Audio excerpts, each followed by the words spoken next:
Hi, everyone. Welcome back to Old Time Rock and Roll. I'm your host, David Tear.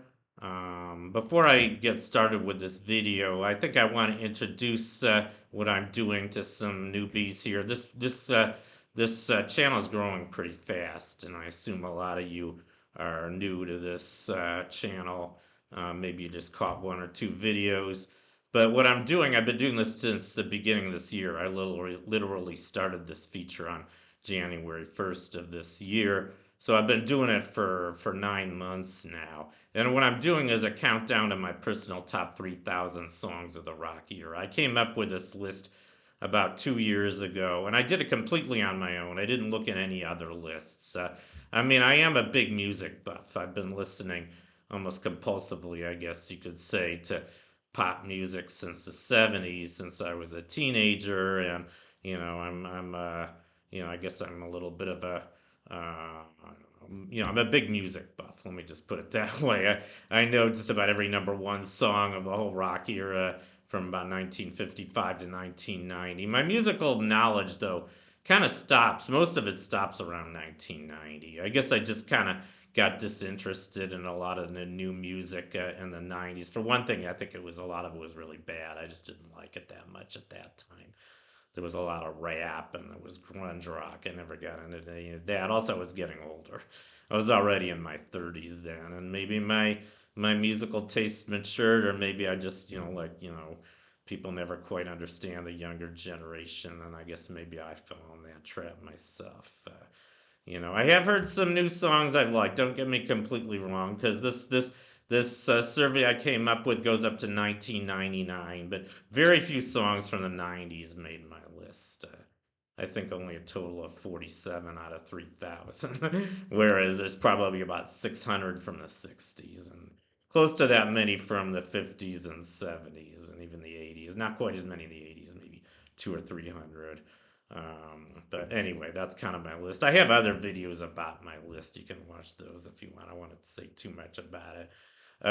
But one thing that I kind of discovered, I mean, right after I made my list, I went on the web and I found some other lists people have come up with. I think the Rolling Stone magazine came up with their own list of the top, what they consider the top 500 songs of the rock era. This must have been about 20 years ago. I know they ranked Like a Rolling Stone at number one, which I think it was a little biased on their part since they're called a Rolling Stone magazine, even though a lot of people consider that one of the greatest rock songs. It did come in very high on my list, not number one. I won't say where, but anyway, I don't want to give too much of my list away while I'm doing it. You mainly want to do them one song at a time. I've probably said enough about all that. Let's just get started. So I'm up to song number 2735 now. Like I said, I've been doing this for 3 months, and I probably skipped about 12 days this year. Otherwise, I'd probably be up to 2723 or 2724. And hopefully, if I actually finish this by doing it every day, I should be done sometime in the year 2032, about 8 years from now. I hope enough of you guys will keep following me that long. If you do, you'll get to see what I put at number one and why. And another thing I mentioned a few months ago, I'm going to try to write my own song. I've never done this before in my life. But as soon as I get to number one, the following day I'm going to feature song number zero, and that will be my own composition and performance. Hopefully, I'll be able to do it. It might suck, probably will, but at least I'm gonna try. I said I was gonna do that. So, anyway, enough said about all that. Let's get started. So, song number 2735 on my list is Riders of the Storm by the Doors. And I think a lot of, this is considered a classic. And I think most people probably consider this ranked a lot higher than I ranked it. Another new feature I'm going to do, I haven't done this yet since I've been running this. But now, the site I checked, kind of compared with my own list. I did this 2 years ago, right after I came up with my own list. There's a site called acclaimmusic.com.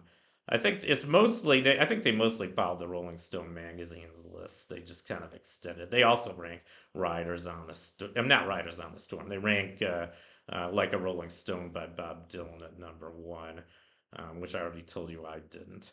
But they also ranked this song, Riders on the Storm, much higher than I did. They rank it, I think 2 years ago it was ranked 471. Now it's 553. I guess this is a updated list. So from now on, what I'm going to do, they have a list of the 10,000, what I guess what they consider the 10,000 greatest songs of the rock era.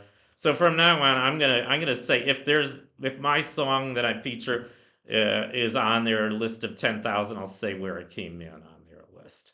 And this may be changing day to day. I don't know. I don't think it's going to change that much day to day. So, but they rank this currently. They rank this song as number 553, which is still a lot higher than I ranked it. Why did I rank it so low? I want to talk about this song first. I'll tell you why I ranked it where I ranked it when I'm done talking about the song.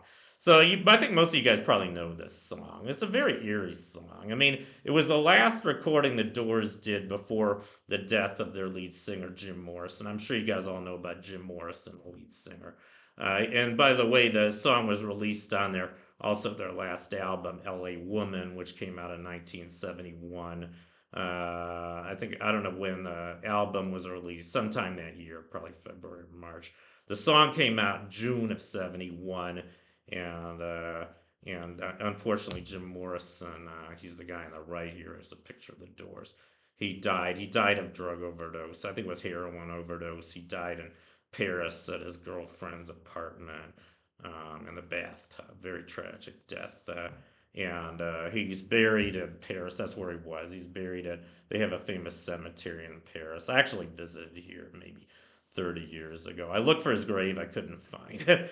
Go figure. But that's a picture of his tombstone, his grave. And as you can see, he had a lot of admirers and a lot of people put, flowers on his grave. I think his grave, it used to have graffiti on it, but I guess they cleaned it up. They removed all the graffiti. But the Doors, I have another video about the Doors. I'm not going to go into the whole history of the Doors because I do that in another video. I think the Doors were a great group. And I think Jim Morrison was the main guy who really made it great. I mean, he was amazing. He was part of the 27 Club. You guys probably know about that. There were three very famous rock and roll musicians. They were all psychedelic rock musicians. By the way, the Doors was a psychedelic rock band. Psychedelic rock kind of took off Summer of Love 1967. Was all the drug induced music, mostly influenced by marijuana and LSD. A lot of the flower power. I'm sure you guys know about all that. Unfortunately, that whole movement took a terrible toll on three really, really great musicians. Jim Morrison was one of them. He died July 3rd, 1971, at age 27. The other two, who were also 27 years old and died, I think they both died in 1970, actually, before Jim Morrison. But there was Jimi Hendrix, who I'm sure you guys all are familiar with, and also Janis Joplin. Those were all three of those musicians were considered some of the greatest rock and roll artists at the time, and they all died of drug overdose, unfortunately. And I think the whole psychedelic movement kind of died after they did. I mean, it was part of the '60s. It was. I think it was a lot of it was influenced by Vietnam. I think you guys all know the '60s was a very turbulent decade. It was the world changed in the '60s. I don't want to go into this in any detail, but I think that the whole psychedelic rock movement was almost like a culmination of all that change. And I think by the '70s, a lot of things quieted down, and we kind of came back down to earth slowly. Anyway, enough of that. I really want to talk about the song Riders on the Storm. It's not one of my favorite songs by the Doors. I guess that's why I ranked it so low. I have 9 songs on my list by the Doors, by the way. I don't think it's going to be too hard for you guys to figure out what my top song is on the list. I won't say which song it is, and I won't say how high I put it on my list, but I guess it's just suffice to say it's very high on my list. Um, but this one's not so high, and I've never been that crazy about it. I mean, it's a very weird song. It's a very eerie song. And this weird, it starts with a thunderstorm. You hear lightning, thunder, and you hear hard pouring rain, and he sings in a very kind of, they were kind of a dark band, and he sings "Riders on the Storm." Do, do. It's very kind of scary, and they talk about a killer on the road. And then he says you gotta love your man. It's almost like the girl, like there's all this horror going on, and his girlfriend has to cling on to him for safety, almost like there's gonna be a zombie apocalypse or something. I don't know what was going through his head, but a lot of his songs were very dark like that, especially the songs shortly before his death. And maybe it's just a little too dark for me. And I mean, if people try to analyze this song, what's it about? I guess he didn't. I don't know if he ever explained the motivation, the influence he had in writing this song, but there's rumors that it was influenced by a famous eerie country song called "Ghost Riders in the Sky" that was written by Stan Jones and popularized by Vaughn Moore and recorded by several other artists. And that is a pretty eerie song, kind of like this one. So maybe it was influenced by that song. I don't know. Another possibility. A lot of people think it was influenced by the German philosopher Martin Heidegger. Um, he was actually a Nazi. I never studied Heidegger, but I guess there is a line in the song into this world we're thrown, and I think Heidegger had something in his philosophy about it. I've never studied Heidegger, but I think Heidegger did say something to that effect that we're all thrown into this world. Maybe we don't deserve to be, but we are. I don't know what that's all about. But a lot of Jim Morrison's lyrics were just very dark, and maybe he knew he was gonna die. Yeah, he probably did. I mean, he was all drugged out. I mean, I think I like his earlier stuff a little better. 67, 68. I'd say his songs from the Doors songs from that time were a little more fun. They weren't so dark, like Light My Fire and Hello, I Love You and Touch Me. They're kind of positive songs. They're not about dying, they're not about killers, they're not about all this weird shit. And Riders on the Storm is very much a song about all this weird kind of dark stuff. And maybe that's why I don't like it so much. It's also pretty scary and pretty disturbing. And maybe that's why a lot of people like it. I really don't know. But he died just a month after this song was released, so I'm sure there were a lot of dark thoughts going through his head when this song came out. And you can kind of tell from the way the single cover looks. This is a negative. I guess LA Woman. That was released on this album, LA Woman. This one didn't look so disturbing. But anyway, that's probably enough said about Riders on the Storm. Anyway, I guess that concludes my video. Thank you for watching, you guys. You guys rock, and I'll see you next time. Bye.